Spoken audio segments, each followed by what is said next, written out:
ప్రేమ స్వరూపులారా, విద్యార్థులారా, I. Welcome to InSAIde Scoop, a podcast that brings you practical servings of Swami's sweetest teachings.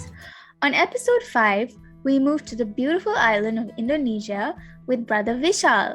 Hi, bro. Sai Ram, sister. Thank you so much for being here. Thank you for having me. So, bro, this episode is prompted by recent incidents in the organization. One of them began 2 months before the season 2 of InSAIde Scoop started, which is, you know how InSAIde Scoop season 1 was streamed on Malaysia's SSIO YouTube account. Well, after the separation, GC and SSIO, GC initiated copyright infringement actions for using radio-sized content. So the Malaysia SSIO YouTube account was taken down, and all our InSAIde Scoop episodes, comments from viewers were all gone. And our team was really devastated because we had put a lot of hard work and love into the series. And we were a little bit unmotivated to begin season 2. But, you know, people around us told us to stay resilient. And just recently, I came across a whole list of privileges that we lose in Prashanthi Nilayam because it's only open to GC members, including performing, front row seating, etc. And although these things are not important to some of us, it felt like, what's the point of wanting to be a part of Swami's mission when it seems like that mission is falling apart, you know? And it feels like in this time, a lot of resilience is required.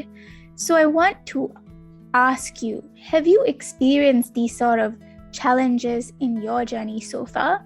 And can you share some of the most impactful ones? Okay, Sai Ram, sister. Once again, thank you for having me. And the opening statement that you stated earlier is happening everywhere, right? It's not only happening in Malaysia, it's not only happening in Singapore, it's happening even here in Indonesia, right? A lot of the young adults are feeling demotivated. A lot of young adults are feeling dejected. A lot of young adults are feeling what can I say? They're feeling lost. I must say, I think that word would be the most appropriate, lost, looking at the whole situation. Right. But the word that you used, one really hit me. When you said it seems to be crumbling, right? So basically what I want to portray is, it's not always what we look at what's happening, right? Now I'm going to share you an experience that happened to my life. Sure. Right? Yeah. If you ask me about me having challenges in life, I must say every minute of my life is full of challenges. Right? If I have to explain you the challenges that I go through in my life, probably season 2, season 3, season 4 would not be enough. Right? So let me share with you what challenges I faced that hit me the most. Sure, right? Please, yeah. So I am into the entertainment industry, sister, right? I handle a lot of Indian weddings, right? Where in the Indian weddings there are a lot of things involved in a wedding, right? You have I'm looking at the entertainment point of view, right? You have the sound system involved, you have the lightings involved, you have the generator power involved, you have a lot of different things going on, and if one thing goes wrong, the whole show goes haywire, right? Yeah. So every single event of mine is a new challenge for me. Right. Yeah. It's a new client, it's a new venue, it's a new everything is new, right? But this one time it happened where I had my vendors. I had called my normal vendors for a wedding, and you wouldn't believe it, sister. The sound system guy did not turn up. My goodness. Right? The sound system is the major part of an Indian wedding. Yeah. Right? We love our music. Yeah. Right? We love our hangama. We love our loudness. Right? Yeah. That main aspect of the wedding did not come. Oh Right? God. Yeah. I started calling the guy. He just simply didn't pick up his call. Right? And I am like, oh my God, what is going to happen to me? How am I going to face the client? How am I going to go up to the client and tell the client that, look, I'm sorry, today at your wedding, there's not going to be a sound system. Oh right? my There's God. not going to be any music. There's not going to be any music. Right? Yeah. How am I going to face those situations? Right? So my heart was beating. Right? That was probably one of the most incident in my life that I had this anxiety attack. Right? Literally, I couldn't breathe. Oh, And wow. I was just all over the place because it's something crazy. Yeah. So I went to the toilet. I sat down. I locked the toilet. I sat down in the toilet. I took a lot of deep breath. Right? I washed my face and I tried to look for a solution. Right? I tried looking for a solution. I called a few friends of mine. I called a few acquaintance of mine. And you wouldn't believe it, sister. Out of the blue, a guy calls me up. Right? An old vendor of mine calls me up and says, hey bro, Vishal, how long, so long we have not met you, and where have you been? It's been a long time that you have not given us events and stuff. He was like, dude, can you come now? I've got an event. Can you come now, right now? He said, yeah, why not? I said, now it's 2:00 in the afternoon. The wedding is at 6. You've got exactly 4 hours to reach and come and do my setup, everything. He said, yeah. My office is nearby the venue, and we'll come. We'll fix it. Don't worry. He was there in 1 hour. He did the setup within 2 hours. In 3 hours, everything was done. Amazing. That's Right? Swami for That you. was one of the biggest challenges in life that I went through. Of course, there are a lot of different challenges. Of course, in monetary point of view, in a family point of view, in work point of view. But this challenge that came to my life was like a slap on my face. Right? Yeah. So this is probably one of the challenges, like I said, one of the challenges that I can actually share with you that happened in my life. That's amazing, bro. You must have felt like your career was ending before it even began, right? Of Scary. course. I thought I was gonna die. Not even that. I was in the urge of actually jumping from probably the 7th floor. What am I gonna say to the client? Yeah. Right? Yeah. So that whole anxiety really till today, talking to you right now today itself, I'm getting this chills and goosebumps. It reminds me of those days. Wow, bro. So this sounds like it was one of your first gigs as an event coordinator, and it really didn't go as planned, because when we all begin something new, we want to get off on the right foot, make a strong impression, have everything under control, and be super smooth on the job, right? Exactly. Which yours wasn't. It was an extremely bumpy start. Even though you managed to damage control, I'm sure you didn't want to start that way, right? It wasn't the way you had imagined it to play out. Exactly. So how did this experience shape you? And in hindsight, do you think it's important for us as individuals, families, and organizations to experience challenges? Challenges makes us stronger, sis.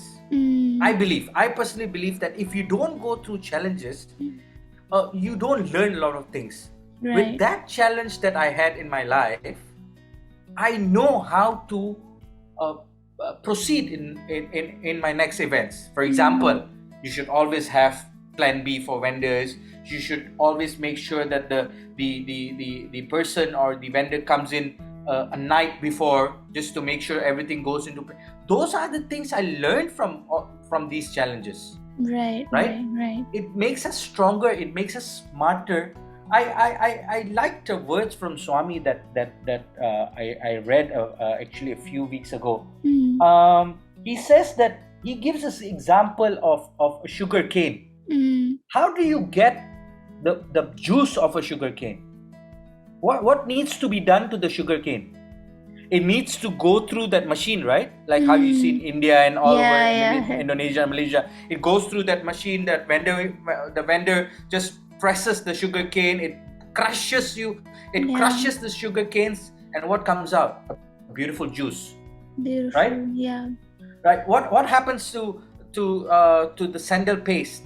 Like, for example, we want a sandal paste. What happens to the sandalwood? It's grinded, it's burned, it's I don't know, God knows what they do to the sandalwood to make to have that sandal paste. Even with gold, right? Yeah, to gold. Get those jewelry, the beautiful jewelry that we use, our earrings, our bangles, our diamonds. Yeah. It's not a one-day process. You need to burn it, you need to bang it. You need to actually, I don't know, God knows what they do to the gold to create that beautiful jewelry, right? The same thing with us human beings. If we don't go through all those challenges, how are we going to learn in life? Beautiful. We are going to be in our comfort zone throughout, because we feel that this is my comfort zone. Right? I'm happy where I am, and this is where I am. So if you ask me personally, challenges are things that makes you stronger. It toughens you as a person. And so I guess it's how we achieve our fullest potential, right? We don't know what we are capable of until we keep, like, the universe keeps pushing us to our limits, right? Exactly. Yeah. So when you're in your limit, you're at the topmost of your limit. That's where your maximum capacity comes out, right? Right. Your whole energy, your whole mind, your whole everything comes out from your body, right? Your maximum energy comes out, and all those things comes only through challenges. Beautiful, bro. You know, when you spoke of gold, I was reminded of this story about a professor who was very dear to Swami. This professor was experiencing an incredibly painful time. He had lost his wife and his 2 daughters in quick succession, and then also lost his job. So he would sit in the altar and cry to Swami. And a few nights later, Swami appears in his dream and says, "Goldsmith, goldsmith." And he was so puzzled. He was wondering, what does this mean, you know? And so he continues to contemplate on what the dream means. And one day he passes a goldsmith shop and something tells him to enter. So he goes in and tells the goldsmith, "Talk to me." And the goldsmith's like, "Who are you, man?" But the professor was so desperate for answers, everyone became a medium for Swami to express himself. So the goldsmith obliges and starts to explain his gold melting process. He says, so when the gold comes, it comes with all its impurities. And I have to take the hammer and beat out all the physical impurities. And then I proceed to work on the unseen impurities. So I have to burn it and apply tremendous pressure by throwing it into fire. Then it starts to become clear to the professor what Swami is trying to tell him. And he asks the goldsmith, when does it end? When do you know you have absolutely pure 24 karat gold? And the goldsmith replies that I know when I can see my reflection in the gold. And then I stop. And now the professor completely gets the message. And the goldsmith also adds that for a moment, not for a moment, does he take his eyes off the gold when it's in the fire to ensure that it doesn't get overburnt. And that's what our beautiful Swami does, right? Absolutely. He purifies us through all these challenges, churns out all the impurities, the ego, to bring us closer to him. But like a mother, he tenderly and constantly watches us to ensure we are never given more than we are capable of enduring. Absolutely, sister. And it's great that you have such an open mindset towards challenges. But why do you think, despite it being so important, we as a society are always trying to shield ourselves from challenges? Our parents try to protect us from it. And even in general, as a society, we just resist any setback. If things are not going smoothly, we think, oh, something must be wrong. Even recent events in the organization are an example, right? As soon as things change, we believe it's broken. Why do you think we have this perception? I personally fear what I see. What I see is the way they look at challenges. A lot of people look at challenges in a negative point of manner. Right. Right? They feel that if there is a change, something wrong is going to happen. Right? If small challenges happen, oh my God, why is this happening? Why is that happening? Right? That fear is there in them. Right. The fear of what? The fear of failing. Right? They are scared. They have that fear of going through those challenges. Right? Why are they fear of going through the challenges? Because they fear that they're going to fail. Right. Right? But not every time you're going to fail. I gave you my example. I went through those challenges. Right? I did not fail.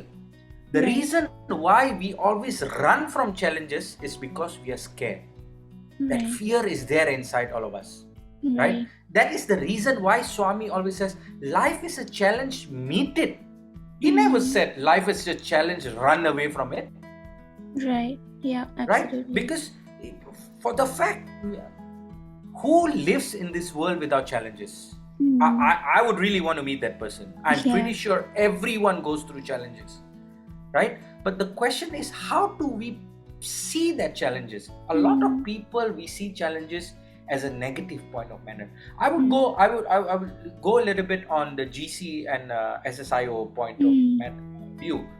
Why do we see this separation of Global Council and SSIO as a negative point? Right? I'm here, I'm talking as a neutral party, right? Yeah. Why do we always have to see this separation, these challenges of the organization as something negative? Right? I had a talk recently with a few senior members of the organization in Indonesia recently, and I actually told them that let's not force this. Let's not force things to happen. To happen according to what we want. Right? The problem is we want things to happen according to what we like. Right? But at the end of the day, do we believe that all this that is happening in our life, in the organization, is because of Swami's will? Have we ever thought about it? Have we ever thought that would Swami actually do this out of fun? Impossible, right? Okay, come. Let me just create this whole hangama and let everyone break up in the whole world. It's impossible, right? Yeah. Right? I'm pretty sure he has actually done this for a particular reason that we don't know. Right? It might be 1 year down the line. It might be 2 years down the line. It might be 3 years down the line that we actually realize why all these things are happening. Right? But now the question is, how do we go through these challenges that is happening? Right? I would take it as complete surrender. Right. Right? If you would ask me, right? Right. What is complete surrender? Complete surrender is telling Swami, whatever happens, whether it's happening in the organization, whether it's happening in my life, whether it's happening in my family, whether it's happening everywhere, it's for my own good. Right? It is for the right purpose. Right. It is happening for the best. If we can have that mindset in our life every single time, I personally feel these challenges, whatever challenges may come in our life, we will not be dejected. right? Of course, I do agree. Sometimes we feel sad, right? We feel lost, like I said. Yeah. But all these things should not be a permanent feeling in our in ourself. Right, You need to right. bounce back. Yeah. Face the challenge. Yeah. Stand up and tell these challenges that I have a big Swami. You are a small challenge. I have someone bigger to back me up. Yeah. Don't say that, oh my God, it's such a big challenge, it's such a big thing that is happening. Oh my God, why is this happening? Why is that happening? All these things. So I personally feel that it's how you look at them, sister. Right. The community needs to look at challenges in a different manner. Right. You're absolutely right, bro. We need to shift our perception on challenges. I think we need to start celebrating change, celebrate challenges, because it means we're evolving, we're experimenting, we're trying to do better, we're taking calculated risk, we're standing up for what is right. So we should celebrate the fearlessness and the proactiveness, right? Absolutely. And that's when innovation happens, right? I mean, look at all the great people. Their creative genius came from their courage to face challenges and to fail. Exactly. And bro, you spoke about bouncing back. And I want to know, because Indonesians are extremely resilient, you guys have this amazing ability to bounce back. You're constantly hit by natural disasters, yet you rebuild your lives knowing that anytime it can be snatched away again. So what's the secret? How do you guys develop this resilience to keep going? Okay, I sometimes envy them also, sister, honestly. Right? I really envy these guys. I would like to share a short story if time permits, right? Yes, please. So we had this young adult Seva program in Lombok, right? Lombok is it's a city near Bali. It was hit by a very big earthquake a few years ago, and the young adults from Singapore and Malaysia and a few guys from I think Thailand, I'm not sure, but I'm sure Singapore and a few guys from Malaysia actually flew to Lombok to do this young adult Seva program. So I was a part of those boys, right? So we flew into Lombok, and I remember Satya, our brother Satya he was handling the medical camp, and I was roaming around the kampung. It's called the kampung, the small city, right? Right. I went to one lady, right? And she was smiling and she was playing with her son and stuff like that, So I told her, I said, Ibu, where's your house? Do you live here? She says, yeah, I live here. I said, okay, so where's your house? She pointed to an empty ground. Oh my God. So I was like, huh? I said, I said, where do you live? She said, there, that's my house. I saw her house was completely torn down. Completely torn down, right? She lost every single thing she had in her life. Wow. Her house, her I think she even lost her family members and stuff like that. Every single thing she lost. And at that particular time when I was speaking when I was speaking to to this elderly lady, she was laughing. She was laughing and she was giggling with me. I was like, oh my God, what's wrong with her? We as a person, we lose something and we create a big hangama. Oh my God, Swami, oh my God, Swami, I lost this. She lost every single thing. And I actually sat down with her and I asked her this question. How are you so strong? Right? How are you taking this with a big smile on your face? Right? And you know what she replied me? She said, in Indonesian, right? She said, semua sudah ada yang atur. Which means that everything that happens is already prepared. Right? It is already prepared by God. Right. So she told me this, what can I do now? Can me crying, can me being sad, can me sulking change my life? Can it bring back my family alive? Right. Can it bring my house back? It can't, right?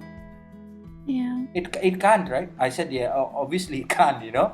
And she said, then semua sudah ada jalannya. Everything has its own road, has its own pace, she said. And she gave me this this message that probably a few years down the line today, I still remember. Right? She said, I just need to sacrifice my life, she said. I just need to give my life for God. And I was mind boggled. Right. I was like, this lady, the utmost faith she had in her Lord is unshaken. She lost everything. And she can still tell me all these things. Right? She said, I will surrender. Whatever has to happen in my life will happen. Right? So might as well be happy. Might as well smile. And I oh my God, literally, when she told that, I was in tears. Right? I was like, oh my God, how are they so strong? Right? And it is not only them that I have seen. I have gone to a lot of places, the rural areas in Indonesia, in Jakarta, where they don't have anything. Their houses are made from basic wood, and they are still smiling. They're still laughing. So the way your question is why these Indonesians are resilient is because they have. When I spoke to a lot of them, but the message that I took from them is the utmost unshaken faith in their God. Yeah. They don't care what happens in their life. What they know is what happens to them is from their God, is from their Lord. Amazing, bro. I suppose for them, so long as they have their faith, their relationship with their God, nothing is lost, right? Exactly. Thank you so much for that really, really motivating chat, bro. Dear listeners, it's now time for some Prasalam pills. 1. Challenges are inevitable. Let's celebrate. They mean we're growing and innovating at a pace that is exactly where we are meant to be. 2. Diamonds are made under pressure. Challenges are our Lord's way of sculpting us into pure reflections of Him. But not for a moment does He take His loving gaze away from us. 3. Resilience is built through unshakable faith. Unshakable faith that whatever we are going through is taking us closer to Him, taking us closer to the ultimate goal of life. Until next Friday, happy scooping!